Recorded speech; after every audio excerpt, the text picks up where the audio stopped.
मशहूर गायिका नूरजहां का नाम आज भी लोगों को याद है। भले ही आज वो हमारे बीच मौजूद ना हो, लेकिन उनकी आवाज दुनिया में सदा अमर रहेगी।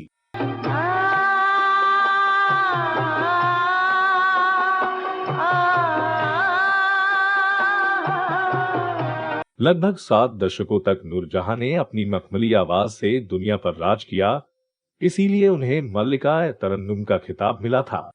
आज की इस खास कहानी में हम आपको पाकिस्तान की नूरजहां के बारे में कुछ दिलचस्प बातें बताने जा रहे हैं।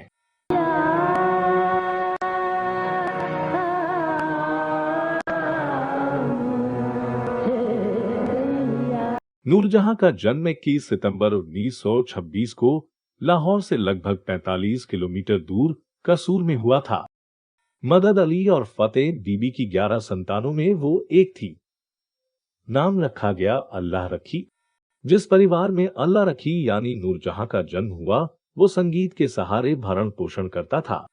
माता पिता चाहते थे कि उनकी बेटी भी संगीत में आए, लेकिन नूरजहां को फिल्मों में काम करने का ज्यादा शौक था। 5 या 6 साल की उम्र में ही नूरजहां ने लोक संगीत गाना शुरू कर दिया था। वो थिएटर से भी जुड़ गई थी। उनकी मां ने उन्हें सीखने के लिए उस्ताद बड़े गुलाम अली खां साहब के पास भेजा। 9 साल की उम्र में उन्होंने गजल गाना शुरू किया। अब तक उनका नाम अल्लाह रखी ही था। अल्लाह रखी के बारे में एक कहानी मशहूर है। 30 के दशक में एक बार लाहौर में एक स्थानीय पीर के सम्मान में उन्होंने कुछ नात सुनाए। पीर ने उनसे कहा, बेटी कुछ पंजाबी में भी सुनाओ। अल्लाह रखी ने तुरंत पंजाबी में तान ली, जिसका आशय कुछ इस तरह का था। इस 5 नदियों की धरती की पतंग आसमान तक पहुंचे। जब वह ये गीत गा रही थी तो पीर अवचेतन की अवस्था में चले गए। थोड़ी देर बाद वह उठे और उसके सिर पर हाथ रखकर कहा, लड़की तेरी पतंग भी एक दिन आसमान को छुएगी। फिर वो कलकत्ता आ गई, जहां उन्हें बेबी नूरजहां नाम मिला। उन्होंने फिल्मों में काम शुरू किया और जल्दी ही बड़ी स्टार बन गई। सन 1935 में 9 साल की नूरजहां ने मदान थिएटर की फिल्म गैबी गोला से फिल्मी सफर की शुरुआत की थी। इसके बाद 1936 में आई मिस्र का सितारा और फखरे इस्लाम। उन्होंने 1937 में आई तारनहार, 1940 में आई सजनी और 1941 में रिलीज हुई रेड सिग्नल जैसी फिल्मों में भी काम किया। 1936 में आई फिल्म शीला में उन्होंने पहली बार एक्टिंग के साथ गाना भी गाया था। नूरजहां सिर्फ गायिका ही नहीं थी, बल्कि अदाकारा भी थी। सुंदरता की मूरत दिखने वाली नूर ने रणजीत मूवी टोन की कई फिल्मों में काम किया। इनमें ससुराल, चांदनी, धीरज, फरियाद और दुहाई जैसी फिल्मों में गाने के साथ ही मंझा हुआ अभिनय भी दिखाया।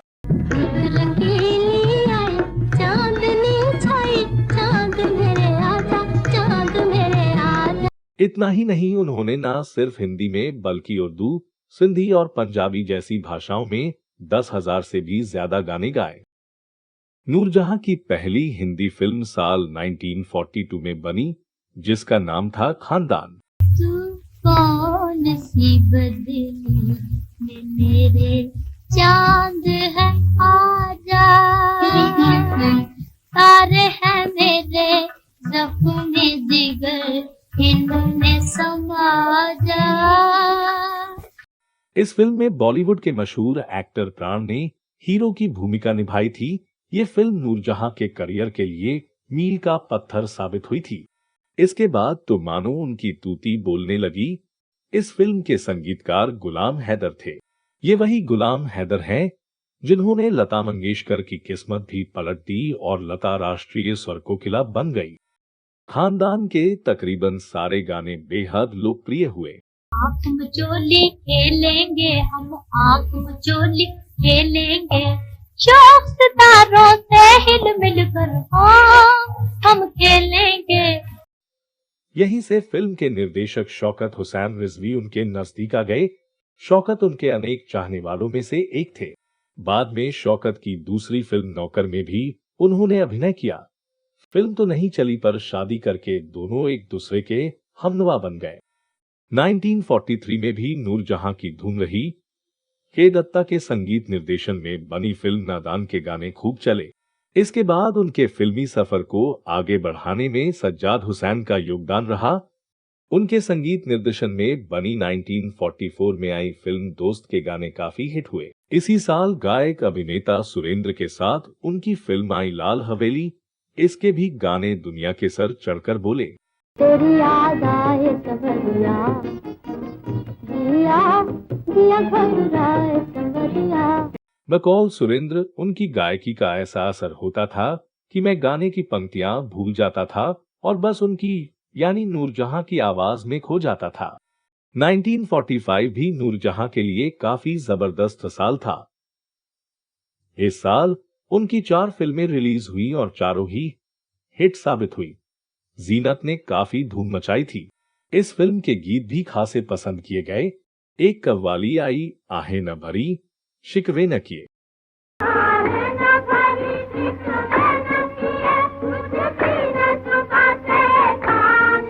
ये कव्वाली उन्होंने जोहराबाई अंबालेवाली और अमीरबाई कर्नाटकी के साथ गाई थी। माना जाता है कि दक्षिण एशिया में पहली बार किसी फिल्म में महिला आवाज में कव्वाली का इस्तेमाल हुआ था।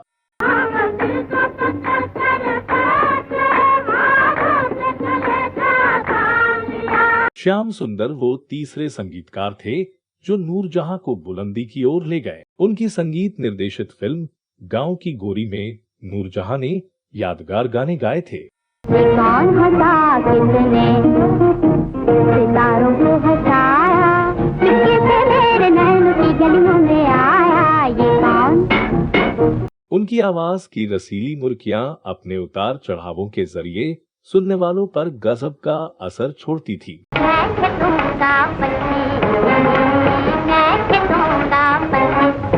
मेरे पंख निराले, मेरे पंख निराले, हाँ निराले निराले। और फिर आया 1946 का वह यादगार साल जब उनको महान नौशाद साहब का साथ मिल गया।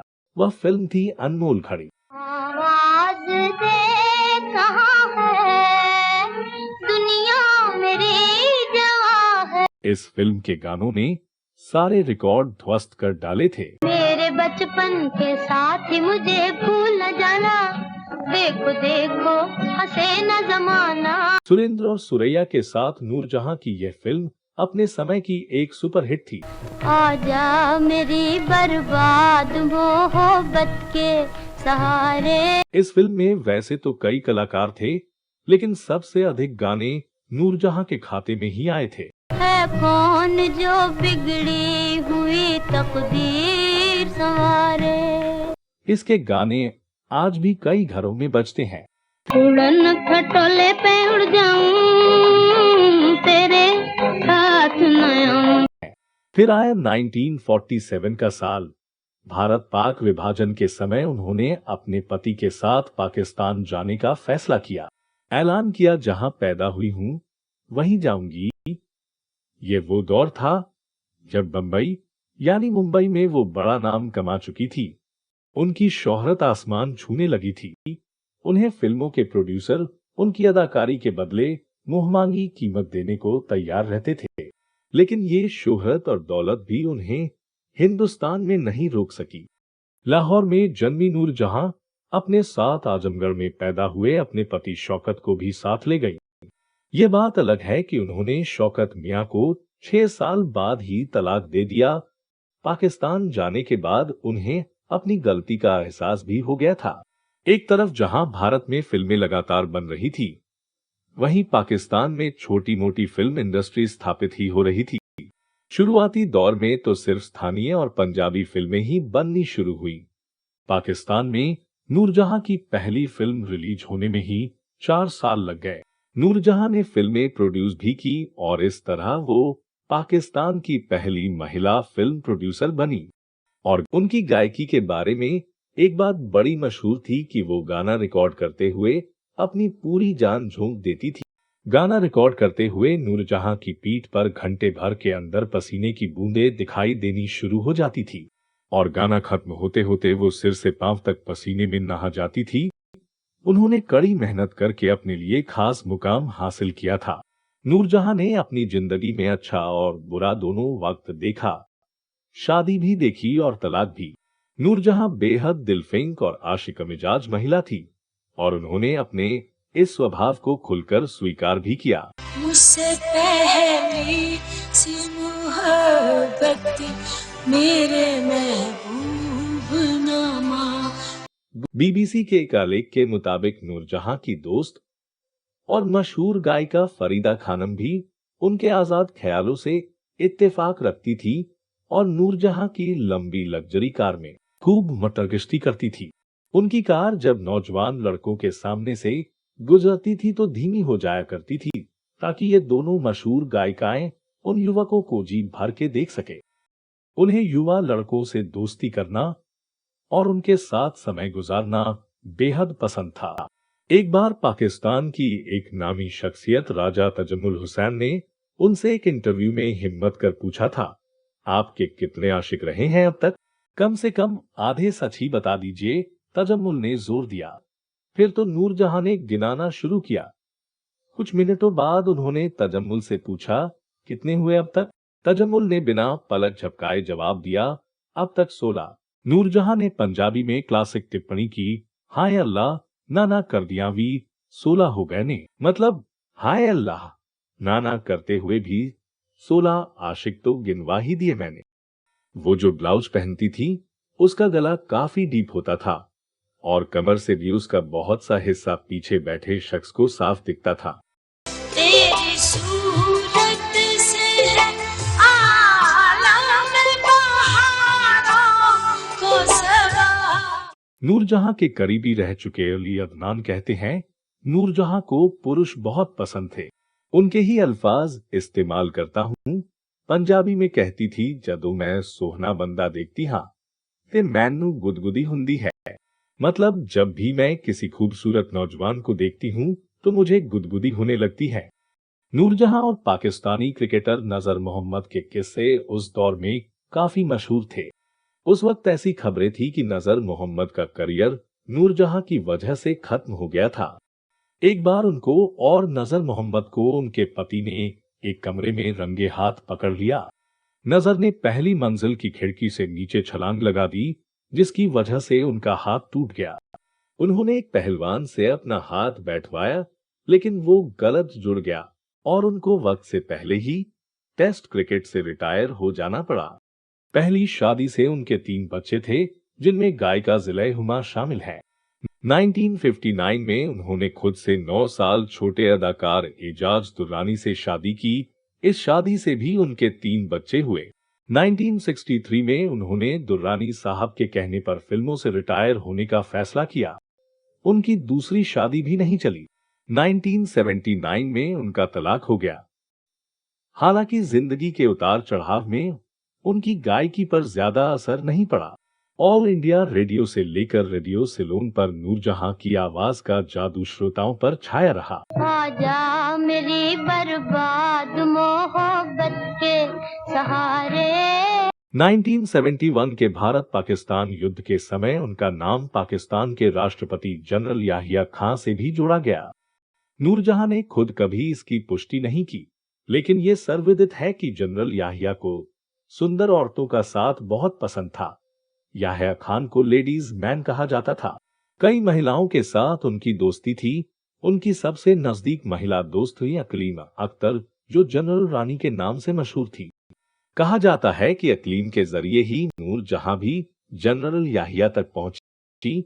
उन्हें इनकम टैक्स डिपार्टमेंट वालों ने परेशान किया हुआ था। उन्होंने अकलीम से अनुरोध किया कि वो जनरल से कहें कि इनकम टैक्स वाले उसे परेशान नहीं करें। ऐसा ही हुआ, लेकिन फिर जनरल और नूरजहां का अफेयर शुरू हो गया। मलिका तरन्नुम नूरजहां को याहिया खान नूरी कहकर पुकारते थे और वो भी याहिया को सरकार कहकर बुलाती थी। एक पुराने किस्से के मुताबिक मलिका तरन्नुम नूरजहां लंदन से लाहौर जाते हुए कराची में रुकी थी। एक रेडियो स्टेशन को जैसे ही इस बात की खबर हुई, उन्होंने नूर से गाना रिकॉर्ड करवाने की तरकीब लगाई। इसके लिए झट से गाड़ी भेजकर उन्हें स्टूडियो बुलवाया गया और फटाफट 3 गीत रिकॉर्ड करवा लिए गए। लेकिन इसके बाद मैडम ने जो कहा वो सुनकर सभी के होश उड़ गए। उन्होंने कहा कि जरा याहिया खान से तो मेरी बात कराओ। स्टेशन निर्देशक घबरा गए क्योंकि याहिया खान देश के राष्ट्रपति थे। उनके आगे रेडियो पाकिस्तान के एक मामूली अफसर की क्या बिसात। सभी सोच में पड़ गए। ये देख नूरजहां से सब्र न हुआ और उन्होंने खुद फोन खींचकर नंबर घुमा दिया और कहा, मैंने 3 गीत रिकॉर्ड कराए हैं, आज रात 8 बजे सुन लेना। इतना कहने के बाद उन्होंने फोन रख दिया। इधर स्टेशन डायरेक्टर के होश उड़ गए क्योंकि 8 बजे का समय समाचार का हुआ करता था। उन्होंने तुरंत ही डायरेक्टर जनरल को फोन कर पूरे मामले की जानकारी दी। बताया कि खुद नूरजहां ने राष्ट्रपति को 8 बजे का टाइम दे दिया कि ये गीत सुन ले। अब क्या किया जाए, इसका हल उनके पास भी न था। डायरेक्टर जनरल ने फौरन सेना मुख्यालय फोन करके सैन्य सचिव से मामला सुलटवाया। फिर उनके गीत 8 बजे के न्यूज बुलेटिन के फौरन बाद सुनाए गए। याहिया खां के दौर में नूरजहां को पाकिस्तान में मैडम कहने का रिवाज शुरू हो गया था, जो ताउम्र कायम रहा। नूरजहां वैसे तो बेहद पहुंच वाली शख्सियत थी, लेकिन बेहद डाउन टू अर्थ थी। उन पर किताब लिखने वाले एजाज गुल बताते हैं, नूरजहां अक्सर अपने घर पर गानों का रिहर्सल किया करती थी। एक बार मशहूर संगीतकार निसार बज़मी उनसे मिलने गए तो नूरजहां ने चाय मंगवाई। जब वो निसार को चाय दे रही थी, उसकी कुछ बूंदें प्याली से छलक कर उनके जूतों पर गिर गई। वो फौरन झुकी और अपनी साड़ी के पल्लू से उन्होंने गिरी हुई चाय की बूंदों को साफ किया। निसार ने उन्हें बहुत रोका, लेकिन उन्होंने कहा, आप जैसे लोगों की वजह से ही मैं इस मुकाम तक पहुंची हूँ। 1982 में वो भारत आई थी। यहाँ आकर अपने पुराने देरीना दोस्तों से जो मुझे प्यार मिला है, जो शफकत मोहब्बत मुझे मिली है, वो मेरे लिए एक अनमोल खजाना है। उन्होंने तत्कालीन प्रधानमंत्री इंदिरा गांधी से भी मुलाकात की थी। स्टेज पर 3 गाने गाए। इनमें से एक था मुझसे पहली सी मोहब्बत मेरे महबूब न मांग। मुझसे पहली सी मोहब्बत मेरे ये नज़्म मशहूर शायर फैज अहमद फैज की है, लेकिन नूरजहां ने इसे इतना मकबूल कर दिया कि फैज हमेशा कहा करते थे, ये नज़्म मेरी नहीं रही, ये तो नूरजहां की हो गई है। 1982 के उस भारत दौरे पर हुए शो में दिलीप कुमार ने उन्हें स्टेज पर आमंत्रित किया था। नौशाद का संगीतबद्ध किया आइकॉनिक गाना उन्होंने सबसे पहले गाया था, आवाज दे कहाँ है। आवाज़ दे कहाँ है, दुनिया मेरी जहाँ है। पाकिस्तान में उनका गाया चांदनी रातें इस कदर लोकप्रिय हुआ कि 90 के दशक में उसका रीमिक्स वर्जन भारत में भी आया।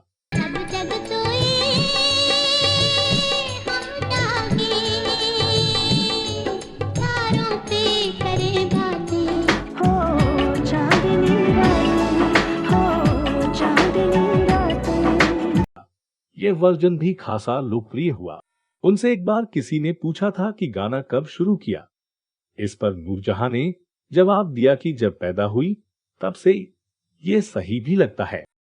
लेकिन पैदा होने से गायकी से जुड़ने वाली नूरजहां के लिए अंतिम वक्त बहुत अच्छा नहीं रहा। 1986 में वो अमेरिका गई थी। वहां सीने में दर्द हुआ, उन्हें पेसमेकर लगाना पड़ा। 23 दिसंबर 2000 को उन्हें दिल का दौरा पड़ा और उनका निधन हो गया।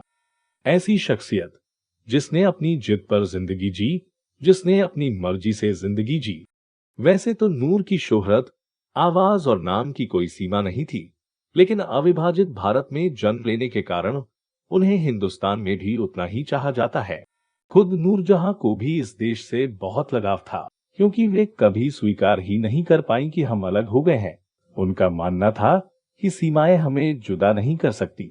अल्लाह करे हम दोनों मुल्कों के ताल्लुकात और बढ़ें और इतने संवर जाएं कि हम लोग हमेशा ना सही तो अक्सर मिल बैठा करें। तो दोस्तों, आपको ये वीडियो कैसा लगा हमें कमेंट बॉक्स में जरूर बताइएगा। अगर आपके पास भी मलिका तरन्नुम नूरजहां से जुड़ी कोई और जानकारी हो तो वह हमसे अवश्य शेयर कीजिएगा। अब दीजिए अपने होस्ट और दोस्त अभिषेक आनंद को इजाजत। नमस्कार।